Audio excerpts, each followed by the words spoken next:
Have you ever looked into a man's eyes and felt something different? Not innocence, not kindness, something heavier, something quieter. Discipline, the kind that doesn't need to announce itself, the kind you cannot fake, the kind that only comes from restraint, from saying no when no one is watching, from holding fire instead of wasting it. Because the truth is this, the way a man lives shows up on his face, always. You can hide habits from people, you can lie with words, but you cannot lie with your eyes, your skin, your posture, or the way your presence lands in a room. Your lifestyle writes itself onto your nervous system, and your nervous system writes itself onto your face. You can't outrun that truth. In the West, people say the eyes are the window to the soul. But when a man practices retention, the eyes become something else. They become a mirror of will, a reflection of self-control, a quiet signal that says, this man governs himself.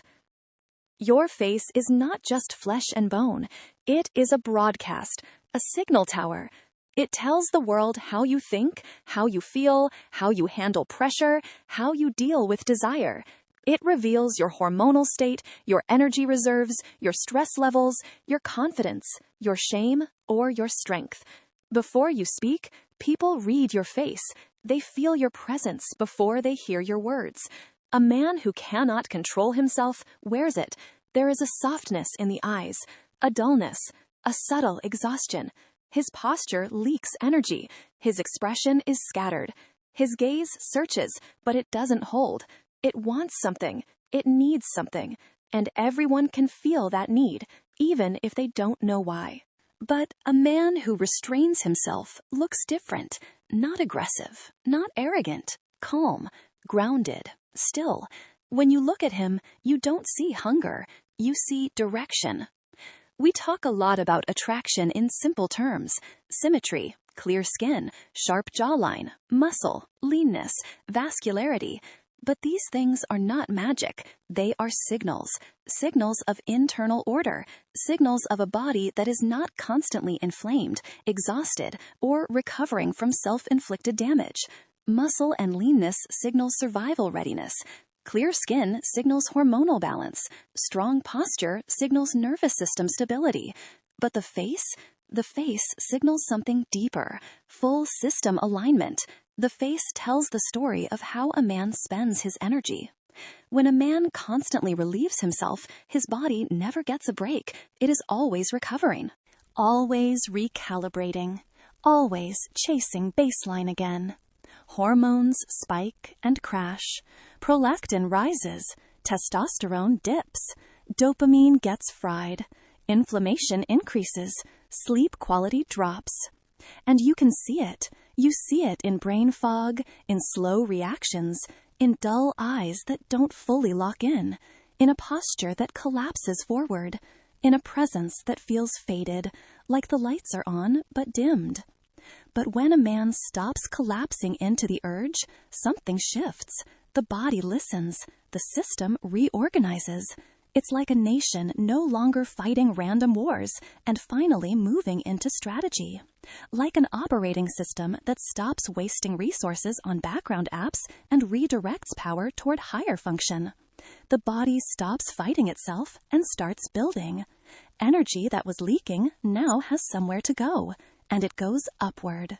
It sharpens the mind. It stabilizes the nervous system. It strengthens the spine. It tightens the face. It clarifies the eyes. It polishes the vessel. This is not mystical thinking.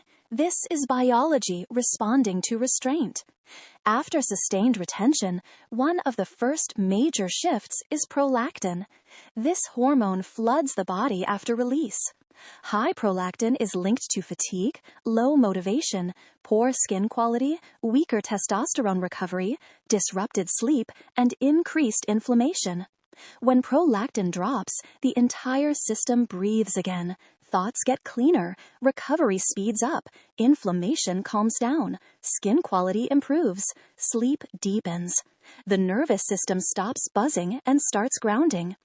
At the same time, dopamine begins to reset. Dopamine is not just pleasure.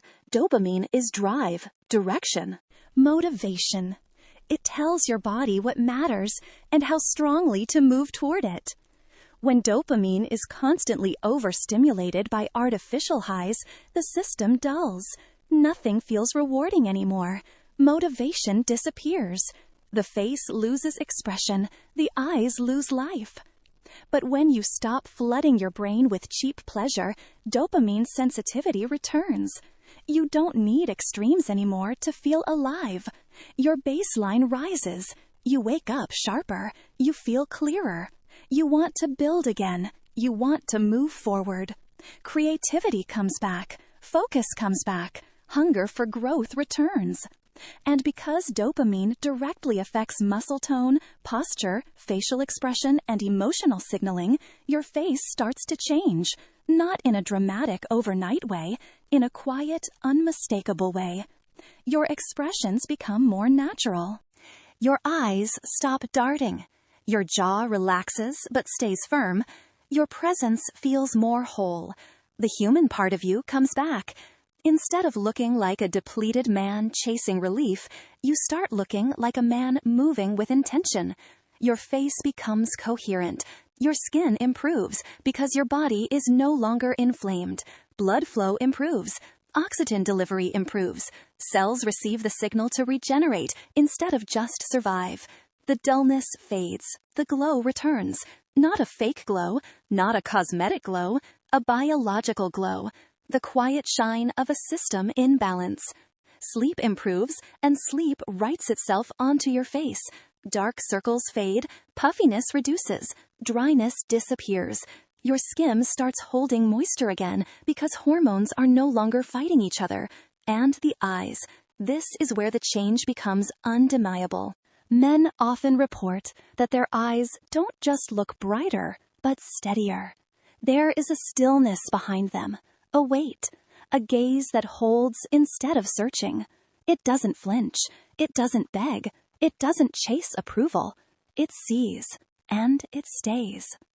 That stillness changes how you see yourself. When you stop leaking your essence, your spirit concentrates. Ancient traditions called this essence Jing. When it is drained, spirit scatters. When it is preserved, spirit gathers. You don't need to believe in ancient words to see the result. A concentrated man feels different to be around. His presence has gravity, and others feel it instantly. She doesn't need to know about hormones. She doesn't need to understand dopamine pathways or prolactin levels. She feels the difference before she can explain it. Most men carry hunger in their face, need, restlessness, attention without control. Their energy reaches outward, looking for something to fill them. But the man who holds himself feels complete. His eyes are calm, clear, unbothered. And that absence of need is confusing, intriguing, magnetic. He is not perfect. He is not trying to be impressive. He simply isn't leaking anymore, and that freedom shows. This practice is not just physical. It is psychological, emotional, spiritual. Every day is a test. Do you discharge the tension, or do you carry it? That tension is not the enemy. It is raw power. When you hold it, it reshapes you. It strengthens your spine. It deepens your voice. It sharpens your focus. It gives your presence weight. You start to look like someone who can endure discomfort, someone with depth, someone calm but dangerous, controlled but capable. That look is rare. In a world addicted to instant reward, you become a slow, burning flame. And people notice, even if they don't know why. Your face changes not because you're chasing perfection, but because you're practicing truth. Because you are aligning your actions with your values. Because you are no longer betraying yourself in private. And when you stop betraying yourself, shame fades. That's the first real shift. One day you look in the mirror and something feels different. Not pride, relief. You don't feel like hiding anymore. Not because you're flawless, but because you're rising. Your body is no longer a battlefield. It becomes organized, purposeful, clean. Your bly improves. Your habits align. Your energy moves upward instead of leaking outward. Your body becomes a cathedral, not a playground. And yes, it takes time. 90 days is not magic. It's biology catching up to discipline. But long before day 90, you'll feel it. In the way you stand. In the way you look people in the eye. In the way your face finally reflects the man you feel yourself becoming. When instinct bows to spirit, something powerful happens. You stop reacting. You start directing.